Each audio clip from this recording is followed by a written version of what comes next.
નમસ્કાર મિત્રો, શાળાનો એ છેલ્લો દિવસ હતો. આખું ગામ શાળાના મેદાનમાં ભેગું થયું હતું. બધાની નજર મંચ પર ઊભેલા એ 15 વર્ષના છોકરા પર હતી, જે દર વર્ષે પરીક્ષામાં નાપાસ થતો હતો. આજે તેના હાથમાં માઇક હતું. તેણે એક એવો જવાબ આપ્યો કે આખા ગામના લોકોની આંખો ખુલ્લી રહી ગઈ. વર્ગખંડમાં તેને હંમેશા મૂર્ખ સમજનારા શિક્ષકના હાથમાંથી ચોક હેઠો પડી ગયો. એક નાપાસ છોકરાએ આખા ગામને એવો કયો પાઠ ભણાવ્યો? ચાલો જાણીએ આજની હૃદયસ્પર્શી વાર્તામાં. સુંદરગઢ નામનું એક નાનકડું અને શાંત ગામ હતું. આ ગામમાં ચિરાગ નામનો એક છોકરો રહેતો હતો. ચિરાગ દેખાવમાં શાંત અને થોડો ગંભીર હતો. તેના પિતા હસમુખભાઈ ગામમાં માટીના વાસણો બનાવવાનું કામ કરતા હતા. તેઓ ખૂબ જ મહેનતુ અને પ્રામાણિક માણસ હતા. ચિરાગની માતા કંચનબેન ઘરકામ સંભાળતા અને હંમેશા ચિરાગની ચિંતા કરતા હતા. ચિરાગની એક નાની બહેન હતી જેનું નામ કોમલ હતું. કોમલ ભણવામાં ખૂબ જ હોશિયાર હતી, પરંતુ ચિરાગની સ્થિતિ સાવ અલગ હતી. ચિરાગ ગામની સરકારી શાળામાં ભણતો હતો. તેના વર્ગના શિક્ષકનું નામ રમણલાલ હતું. રમણલાલ ખૂબ જ કડક અને શિસ્તના આગ્રહી હતા. તેમના માટે ભણતર અને પરીક્ષાના માર્ક્સ જ સર્વસ્વ હતા.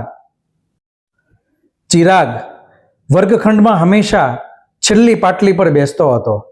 તે ક્યારેય શિક્ષકના પ્રશ્નોના જવાબ આપી શકતો નહોતો. રમણલાલ જ્યારે પણ બોર્ડ પર ગણિતના દાખલા ગણાવતા, ત્યારે ચિરાગ બારીની બહાર ઉડતા પક્ષીઓને અથવા પવનમાં હલતા ઝાડના પાંદડાઓને જોતો રહેતો હતો. દર વર્ષે પરીક્ષા આવતી અને દર વર્ષે એક જ પરિણામ આવતું. ચિરાગ ગણિત અને વિજ્ઞાન જેવા વિષયોમાં નાપાસ થતો હતો. રમણલાલ તેને આખા વર્ગની સામે ઊભો રાખતા અને કહેતા કે તું જિંદગીમાં ક્યારેય કંઈ કરી શકીશ નહીં. તારું મગજ સાવ ખાલી છે. તું તારા પિતાના પૈસા બગાડી રહ્યો છે.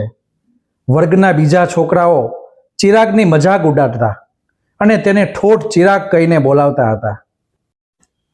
આ બધું સાંભળીને હસમુખભાઈનું માથું પણ શરમથી ઝૂકી જતું હતું. ગામના લોકો હસમુખભાઈને ટોણા મારતા કે તમારો દીકરો તો મોટો થઈને ભીખ માગશે. કંચનબેન ઘણીવાર રાત્રે રડતા રડતા ચિરાગને સમજાવતા કે બેટા, થોડું તો ભણ. જો તું ભણીશ નહીં તો આ દુનિયા તને જીવવા નહીં દે. ચિરાગ તેની માતાના આંસુ લૂછતો પણ કશું બોલતો નહીં.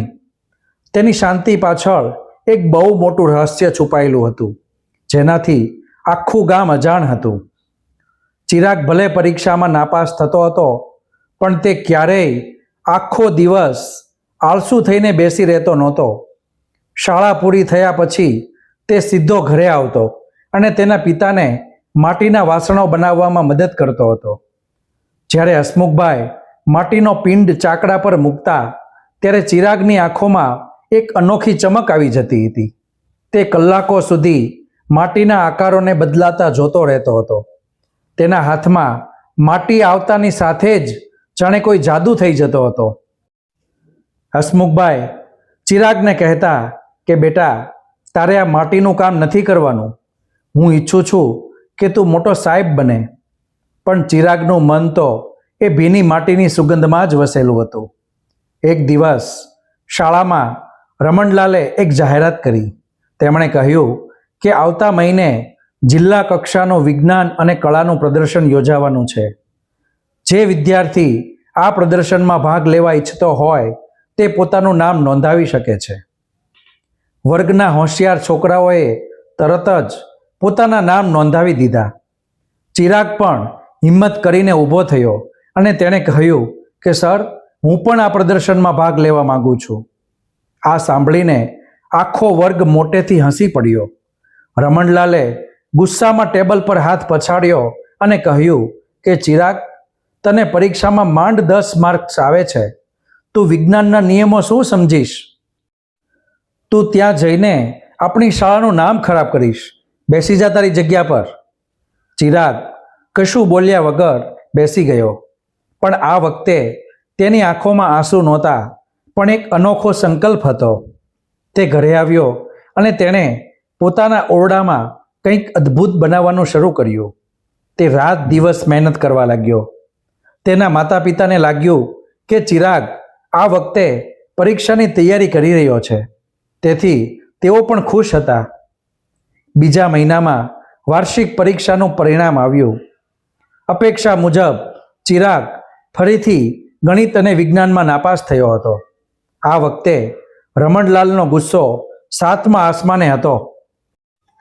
તેમણે હસમુખભાઈને શાળામાં બોલાવ્યા. હસમુખભાઈ ધ્રુજતા પગે શાળાની ઓફિસમાં આવ્યા. રમણલાલે ચિરાગનું રિઝલ્ટ હસમુખભાઈના હાથમાં ફેંક્યું અને કહ્યું કે હસમુખભાઈ, આ તમારા દીકરાનું ભવિષ્ય છે. આ છોકરો સાવ નકામો છે. આના નસીબમાં માત્ર માટી ખાવાનું જ લખ્યું છે. આને શાળામાંથી ઉઠાવી લો. હસમુખભાઈની આંખોમાંથી આંસુ વહી રહ્યા હતા. તેઓ ચિરાગનો હાથ પકડીને ઘરે જવા નીકળ્યા. રસ્તામાં ગામના ચોરા પર લોકો ભેગા થયા હતા. રમણલાલ પણ ત્યાં આવી પહોંચ્યા.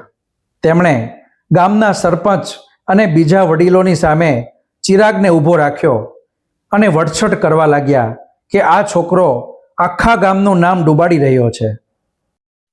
આ સાંભળીને ચિરાગ શાંતિથી ઊભો રહ્યો. ત્યારે જ સરપંચે ચિરાગને પૂછ્યું કે ચિરાગ, તારા શિક્ષક તારા વિશે આટલું ખરાબ બોલે છે. આખું ગામ તને ઠોઠ કહે છે.